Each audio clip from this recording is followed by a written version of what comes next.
I'm TJ Shelters. I'm the VP of Sales for Concentric. So I'm sitting with Mr. Tom Butchko. He's with Performance Food Group. It's kind of a big deal in our world. So Tom handles a lot of the warehousing for PFG, all things warehousing.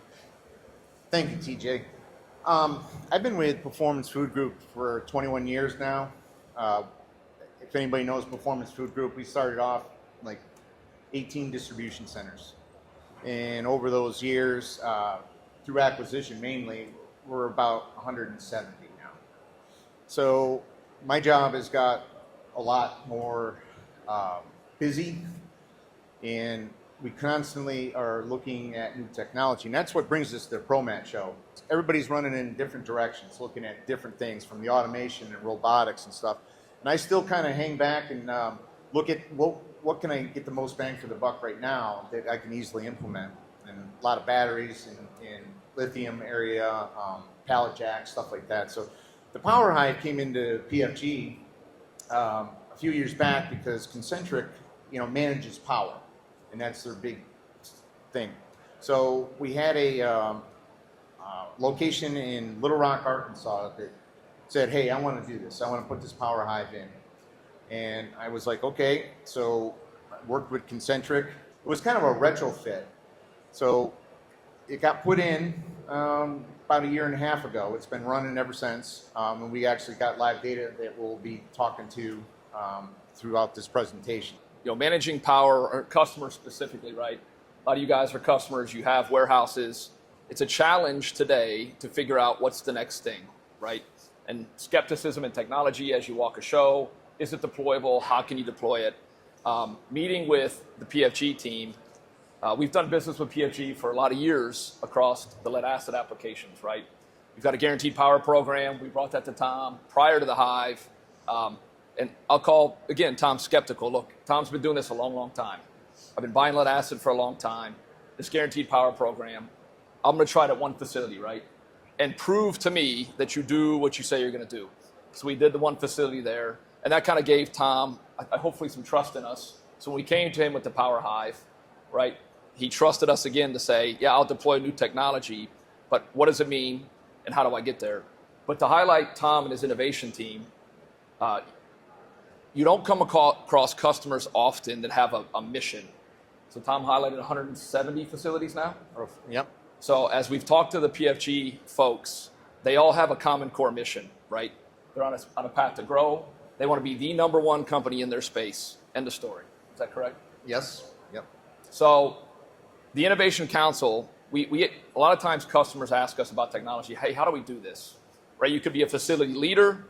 You could be a procurement individual. But typically you have to, in order to invest in new technology, you have to have a buying group. So what PFG has done is they have this Innovation Council, which has autonomy. So there's individuals across PFG that get to go look at technology, and when that Innovation Council believes, right, you guys have some autonomy to deliver. Do you want to highlight kind of how that evolved real quick, and then some of the autonomy that comes with it? Sure. We've looked at a lot of automation, and we've found thematic, so we started looking at that. But then the council, we realized that everybody had different needs as the distribution centers and what they were actually distributing. So we got food, we got cigarettes, we got candy and snacks and stuff. So all these separate segments have their own vision of what they want. So the Innovation Council's kind of brought in from representation from all these segments. And we meet quarterly just to say, what are you working on? What do you guys see? This was a great opportunity for us as an Innovation Council or a team to come to a show where it has everything that we've been kind of looking for, all the new technologies that are out there. And we'll go back and have a big debrief session on, hey, what did everybody see? What directions we want to go? So we don't, step on each other's toes. So with the PowerHIVE came in, it was a great introduction for me to introduce it to the Innovation Council. We were in the middle of 4 construction projects for new buildings and started working with Concentric to focus on those 4 buildings and saying, hey, what can we do with the PowerHIVE in these new buildings? We're, always looking for new stuff for the new buildings. That building becomes the flagship, and then we move on from there. But if we could put this in our 4 buildings, we got a great thing for success stories to go back to the board. My boss looks good, and then the Innovation Council looks good. So, yeah, that's so we'll talk through buying new technology. So the PowerHIVE is what we're highlighting. So as we went through the process with the Innovation Council, Tom educated us on their internal buying process, right? So, hey, it sounds great, but we have to then present, right? We all have bosses. So we got to go make sure that the bosses are good. But how do I ensure, right? How does Tom, the customer, ensure that we throw an ROI out, deploy like we said we're going to deploy, and then the system actually deliver what Tom has highlighted back to his organization? Because at the end of the day, as customers, if you buy something and it doesn't deliver what you said it would deliver, it's not good. It's not good for you, right? yep. And technology today, as you walk around the show, you don't want to get caught in a trap, right? Where you feel like something's missing. Hey, this sounds too good to be true. I'm going to get into the process, and then something's going to happen. It's going to cost me more money. It's going to cost me time. So what we have here is our ROI, we call them impact pillars, right? So at Concentric, what we really focus on from a motive power perspective is not a battery specific. We focus on the customer's P&L, right? If it doesn't deliver back to our customers so they can deliver to their customers, then we failed, right? So that's our mission at Concentric. So let's talk through what the PowerHIVE does. So we told Tom, look, it's going to do a bunch of stuff. And it was really interesting to work with Tom and his team on how, when we presented an ROI, they educated us on how they then bucket those things and how they bucket them on for an innovation council to push it upwards. So big thing, we'll start with safety here, Tom, right? So the PowerHIVE, if you don't know, it's a lithium swap system. You push a button and it reloads the battery. So that's all the operator has to do. When the ROI was presented to me, it was, they said right up front, hey, we're going to be really conservative for you guys. And then I took it a step further and pulled more stuff out to be extra conservative. But safety was the one on the cusp that really you don't want to see anybody get hurt. When you're playing with the wet acid system, there's a lot of things that can go wrong. And if you ever change the battery in the wet acid system with the pallet jack transfer card, there's a lot of things that can happen. And you're playing around with a couple 1,000-pound battery. So I kind of wanted to keep it in there, but then I said, no, we don't want to promote that we have a lot of safety problems. So I'm going to take the safety piece off the ROI right now and see if I can justify it.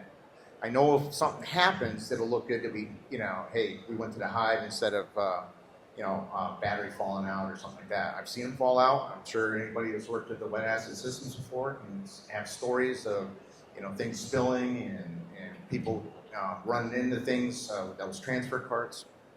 But safety was one that we kind of just, put a little yellow underneath it. So we'll look at it, but we don't want to focus on that. What we focused on was the actual battery counts that you have in chargers, okay?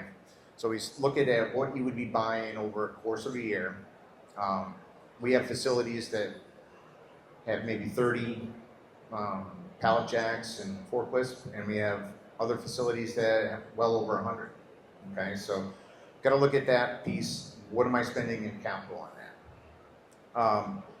Energy savings definitely is a piece that was I had to really work with these guys on, but they've been really good. They have energy savings on the maintenance side that lithium helps your truck, and then versus the wet acid battery within the truck.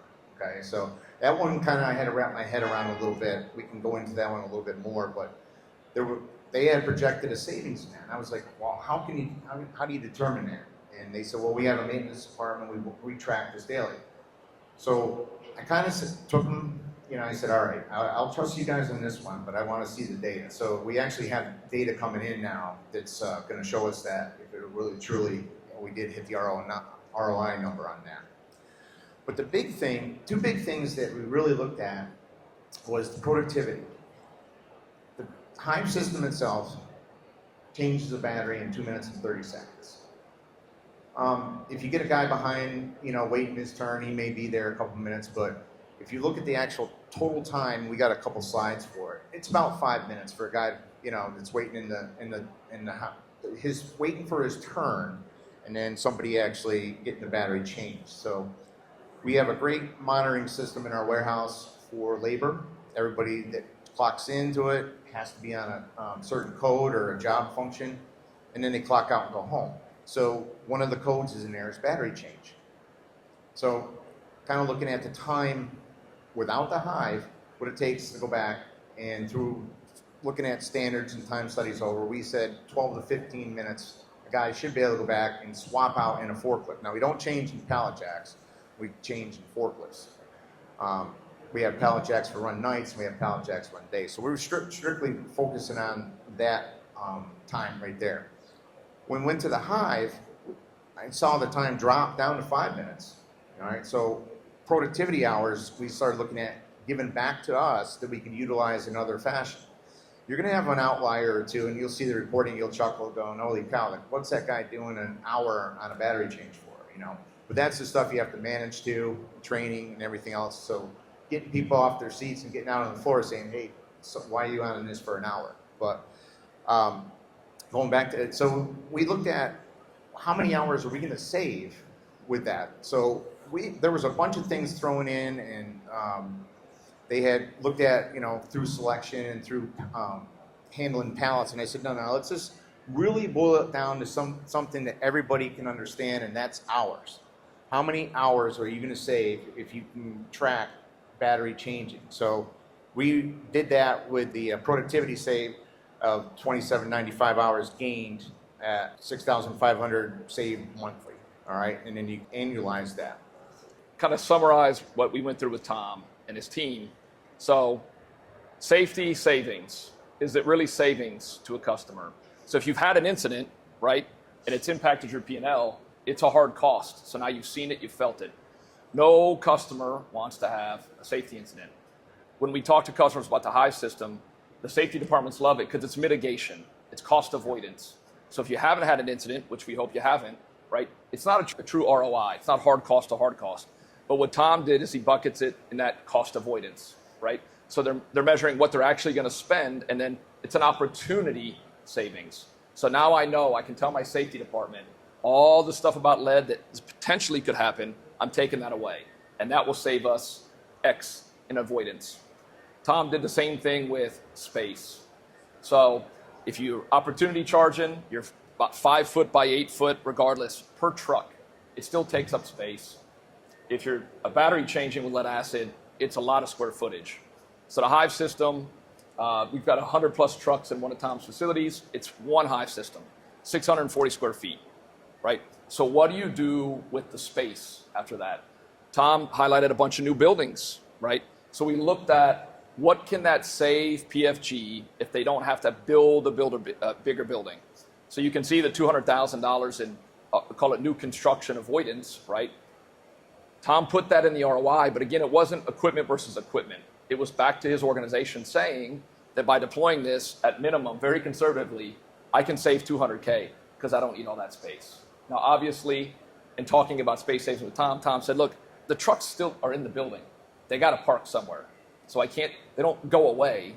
So I can only save X amount of space, but it did give an opportunity for Tom to save about a couple $100,000 per new construction project.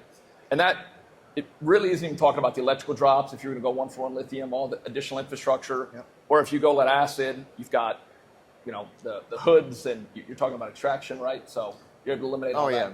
All the racking, you've got to put your chargers up. So all that racking, the individual bus bars, epoxying the floors, if you do any of that stuff for your lead acid systems, ventilation, and then more importantly, watering. We have to have watering systems for these lead acid batteries, so and then the safety showers around that. So we looked at all that stuff we could get rid of, and that's where that $200K, and that was being really conservative. So yeah, that was a big piece. And when I take the ROI up to my boss and then beyond to the executive team, that's a piece that I focus on because all the finance folks loves that. Oh my gosh, you got 200,000 saved just in this new building. Excellent. Well, that's good. So. And then the electricity piece is huge. So I'm sure most of you looked at lithium products, and lithium is a great product. Tom highlighted the pain of lead acid batteries, and as technology has evolved, customers, when they bought lead acid batteries and still buy lead acid batteries, you just get used to the pain, right? The watering, you got to do this, you got to do that. Cell replacements, warranty. Is the battery going to last the same term as the truck? You know, we see about 33% of a lead acid fleet, quote unquote, in term. So say you think it's going to last 5 years. The customer's buying a third of that battery fleet in term. They don't even, most of the time they don't realize it because the battery's not lasting as long. So now you look at maintenance-free solutions, right? Now you got lithium. So what do I do with lithium, right? The first time ever in our space that the energy source is going to outlast the chassis life, right? So if we all have cars. If your engine goes out in your car, do you bring it 200,000 miles, 150,000 miles? Do you replace the engine in your car, or do you go buy a new car? You buy a new car. So now, but in our space, the energy source, your engine, which is lithium, is going to last longer. So as we talk with Tom about lithium, how do I do that, right? You've got box sizes, different chassis, different makes, different models. I need flexibility still, right? So if my chassis are going to last 5 years, but you're saying the battery's going to last 8 to 10, what do I do? And that's where the Hive comes in. It gives that flexibility. We separated that energy source from that counterweight. So we're not constraining Tom and his team to a box size anymore. So Tom, look, you got 36 volt trucks. It's one battery. We just configure the counterweight and we're going to take it in and out. The other big thing with that is energy savings, operator compliance. Tom, you don't have to have your people go plug in. And by the way, you've got 100+ trucks, especially in the new builds, all the electrical drops, and then they're all over. California, New England, Texas, there's peak demand, right? So all those operators are going to go plug in at one time to keep that truck charged, and it's going to spike that peak demand. So lithium is more efficient than lead. We see 20 to 30% more efficient. So when you buy lithium, you should see the 20 to 30% reduction in consumed energy, and you will. But if you do it during peak demand or peak times, you may pay more for your electricity by using lithium, although you're consuming less. So the electricity savings you're seeing is, with the Hive system, we queue up the batteries. We don't need to charge them in 15 minutes or less, right? They reload the battery goes into a charging station, we kind of queue it up to about 70%, and we only charge it to 90 max to protect your battery, but that's over a 3 to 4 hour period. So now, with the dashboard that we'll show you here, right, Tom can report back to his organization from a sustainability perspective that we are actually consuming less kilowatt hours and we're paying less for that electricity. So I think that's been a good benefit to the system, Tom. Absolutely. Going back real quick, you know, when you have a wet acid system, one of the other things on the ROI was a lot of maintenance stuff. And if you have hourly folks and you're asking them to plug their batteries into the chargers that are up on the racks, and then you watch a guy come in, and every once in a while you get that Sleepy Joe coming in, and he unplugs, leaves the port hanging, plugs his battery up, jumps on, doesn't see it hanging there, gets tangled up in his backrest, pulls that charger right off the shelf.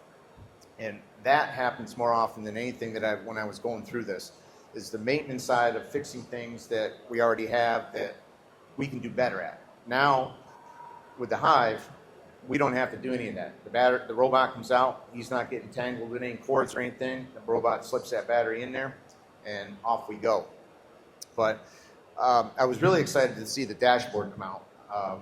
We had the Hive up and running in a facility, and they were still kind of getting this piece together for us, and then it's going to be in, I'll get great data coming from 4 more buildings here. So anyway, the thing to focus on that really is that average time that it takes to change, and you can see that in the bottom left, reload time. And then right across from it is the dwell time, which basically is someone waiting in line and they're, you know, behind a couple guys that are there. So I was happy to see those numbers are continuous. The dwell time continuously improves. Reload time, that's going to stay about the same, okay? Because the robot is fixed. We're not asking it to go any faster. We're not asking it to be unsafe. But the dwell time is where I was kind of like, all right, now people are not lining up. They've been instructed. If you go by and there's 2 people in line or whatever the operation says, don't go in line yet. You still got time, because if you're watching your gauges on your forklift, you know when to go, when you should start going and stuff like that. So that time is continually coming down, which is good. So yeah, Tom's an intense individual. When I say PFG has a mission, they do. So Tom and his team take anything they do extremely seriously. So Tom wants it measured, period, end of story. If you can't deliver a measurable back to me, I'm not interested, right? And so it's been a really good journey. One, to watch the operators on site. I'm a sales guy, been in sales, sold TVs at H.H. Gregg at 17 years old, right? But everybody wants to know, does it deliver, right? So that's what we're showing here. The answer is yes. We want to deploy and then show you after the fact that we're doing what we said we're going to do. So it's very, very important. In the bottom, the average reload time. So that means the operator has pushed the button, the robot starts moving. 2 minutes and 26 seconds to take a battery out and put a battery in. But that doesn't mean your operator isn't in the bathroom. They have to stand at the system during the change, so they can't get off the pad for that time. But they can go do whatever else they want and not save Tom or the company any time or money. On the right, 3 minutes and 39 seconds, dwell time. We measure the amount of time the forklift is stationary during a reload or sitting outside of the system waiting on a reload. That's only 3 minutes and 39 seconds. When we did a study with Tom exchanging lead acid batteries, you guys were what, 12, 15 minutes, Yep. right? Average dwell time. They had employees, 100 plus operators sitting, 12 minutes, 12 minutes, 12 minutes. And if I go back to look at that productivity hours, right? Hours gained by the organization that they can now be productive with. I do want to highlight, again, Tom and his team, because that's an opportunity. It may not save a company money. It's what you do with that time. And Tom and his team have a great management system, right? He's talking about clocking. They clock to battery reloads, right? They're looking exactly at that for their facility to make sure they're moving more product. And because of that, with the system, I think you guys have seen some productivity gains, correct? That is correct, yep. One other thing I'd like to point out on this slide right here is the top right.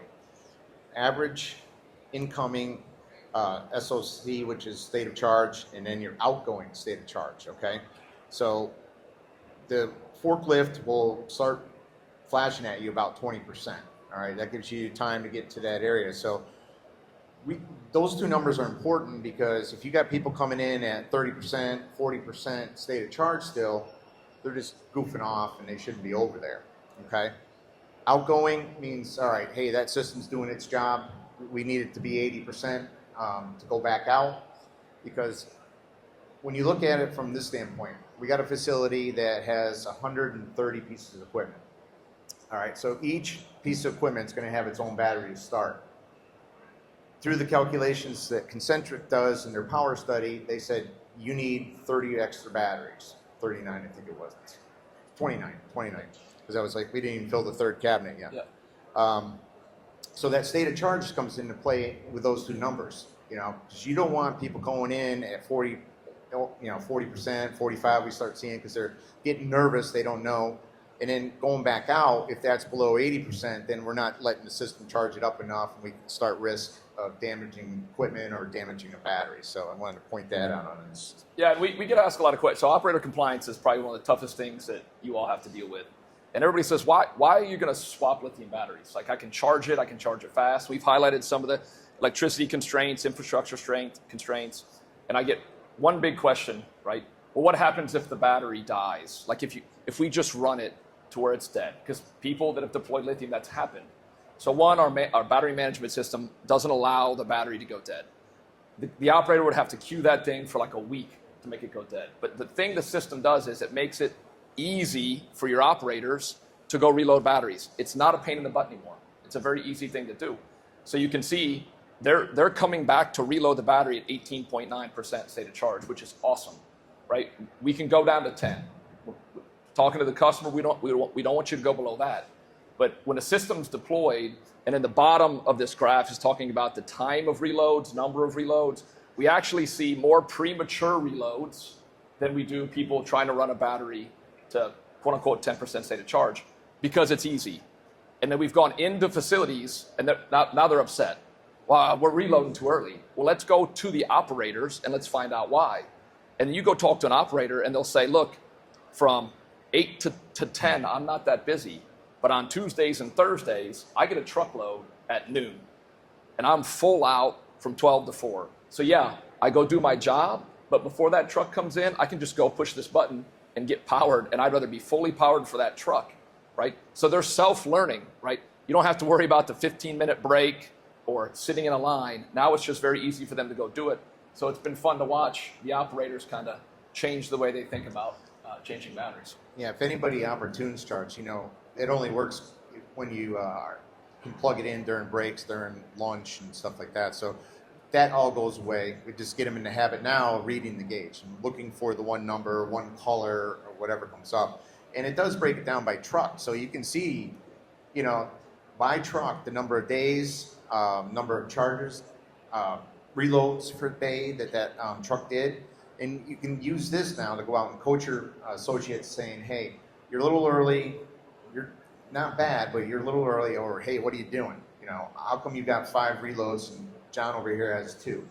So what are you doing? So it becomes a coaching tool for our management team and our warehouses to use to, get their employees, productive.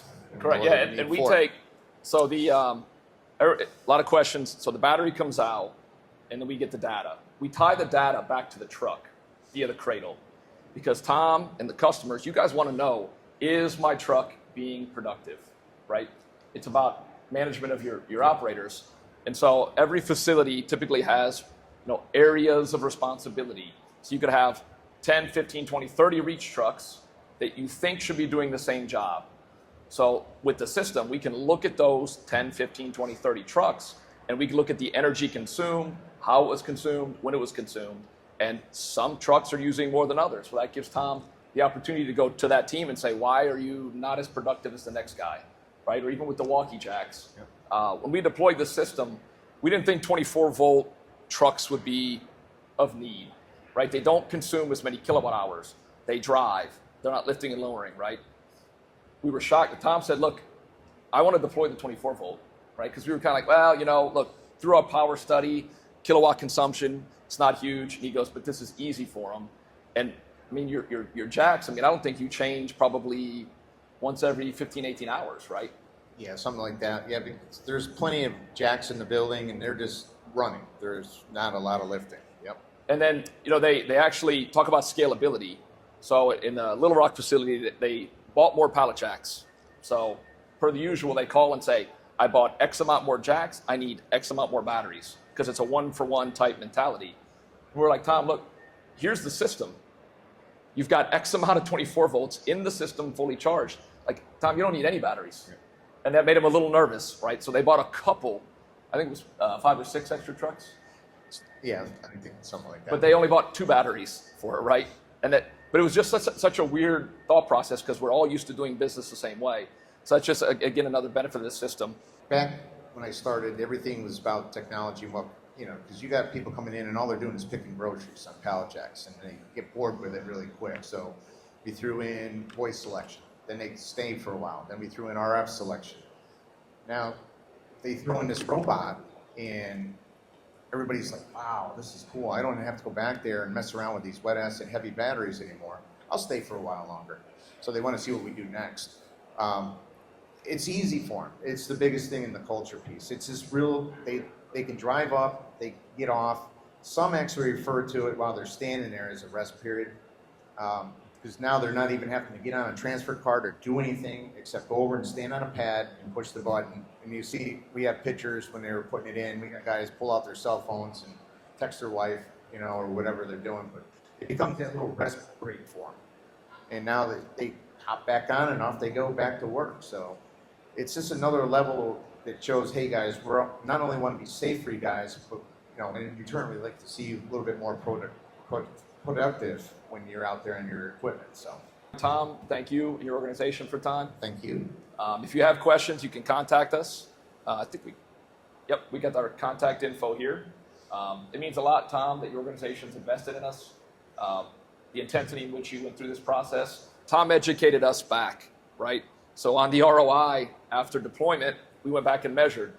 And then we said, hey, Tom, we had this whole spreadsheet thing. Like, what did you guys do? And Tom came back to us and took the time out to say, I think you guys could do better by looking at it like this. So I really do appreciate that. And thank you for highlighting the system. Any closing comments from you? No, thank you, TJ, and the Concentric team for the support. And we look forward to these startups of these 4 new buildings. That's right. I think we're installing right now Yep. in one of your facilities this week. Yep.